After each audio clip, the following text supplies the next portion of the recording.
श्रीकांतजी, कधी कधी असं वाटतं की तुमचा हा निधी आणण्याचा क्लास लोकप्रतिनिधींना दिला पाहिजे. तो आता तुम्ही दिलखुलासपणे द्याल की नाही मला माहित नाही, आणि सगळे पत्ते ओपन करायचे नसतात.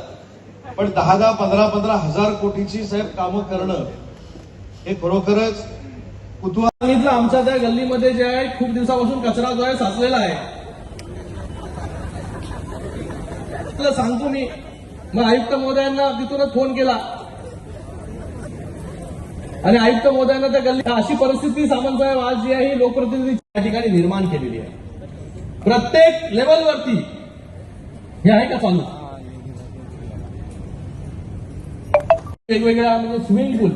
हा जो स्विमिंग पूल आहे आपण आता जिथे उभा आहोत, जिथे बंदिस्त सभागृह आहे, तिथे पहिलं जे आहे हे स्विमिंग पूल बांधणार आहोत आपण, आणि नंतरच हे स्विमिंग पूल जे आहे हे बंद करणार, जेणेकरून लोकांना कुठलाही त्रास जो आहे तो इथे येणार नाही. सगळा पहिलं जे आहे स्विमिंग पूल आंतरराष्ट्रीय दर्जाचा तो बनवून जो आहे तो तयार होईल. हे वेगवेगळे लेवल आहेत. पार्किंगची व्यवस्था जी आहे 360 गाड्या ज्या आहेत त्या इकडे पार्किंग होऊ शकतात, एवढी मोठी पार्किंग फॅसिलिटी जी आहे ती आपण इथे करतो. निवासी भागातील वेगवेगळे रस्ते 100 कोटीचे आपण झाले. त्याचबरोबर या कल्याण डोंबिवलीमध्ये आपण हॉस्पिटल करतोय. कॅन्सरचं 200 बेडचं सुतिकागृह गेले अनेक वर्ष गाजत होतं, ते कधी होत नव्हतं. त्याच्यासाठी देखील पैसे जे आहेत हे यूडी डिपार्टमेंट म्हणजे MMRDA कडून जे आहे शिंदे साहेबांनी आपल्याला मिळवून दिले. तर असं एकूण जर बघायला गेलं तर 7-8 हजार कोटीची कामं जी आहेत, ज्यासाठी आपण मला निवडून दिलं त्यासाठी जे आहे पहिल्या दिवसापासून आज मी काम करतोय. हे फक्त कल्याण डोंबिवलीचं झालं. कल्याणचे वेगळे विषय आहेत, उल्हासनगरचे वेगळे विषय आहेत, अंबरनाथचे वेगळे विषय आहेत. हे असे जर विषय बोलायला गेलं तर मला वाटतं इकडे आपला वेळ जो आहे हा वेळ निघून जाईल. साहेबांना देखील या ठिकाणी बोलायचं आहे. मला एवढंच या ठिकाणी सांगायचं आहे. हे आपण पाहिलं की पहिल्या मजल्यावरती शूटिंग रेंज आहे, snooker area, table tennis, indoor games, squash, पहिल्या माळ्यावरती स्क्वॉश लॉबी, स्क्वॉश कोर्ट, वेगवेगळ्या मार्शल आर्ट्स, ही shooting range, snooker, squash area, martial arts, vertical पूर्णपणे इंडोर स्टेडियम.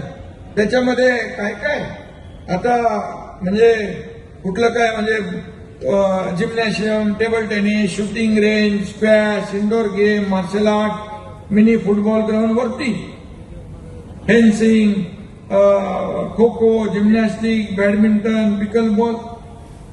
कधी नावं इथं ऐकली नसतील असे गेम या ठिकाणी होतील. खेळाडूंना एक मोठा प्लॅटफॉर्म मिळेल. आणि वर्टिकल मला वाटतं देशातलं आयुक्त महोदय पहिलं असेल, देशातलं पहिलं असेल हे वर्टिकल इंडोर स्टेडियम. आणि म्हणून मी खासदारांचं अभिनंदन करतो.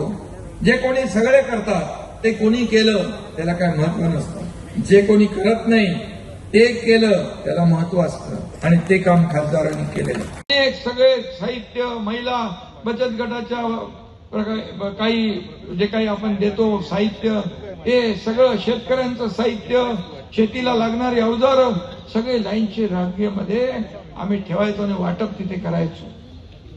4 कोटी लोकांनी फायदा घेतला. 4 कोटी लोकांनी, छोट्या मोठ्या नाही, 4 कोटी लोकांनी.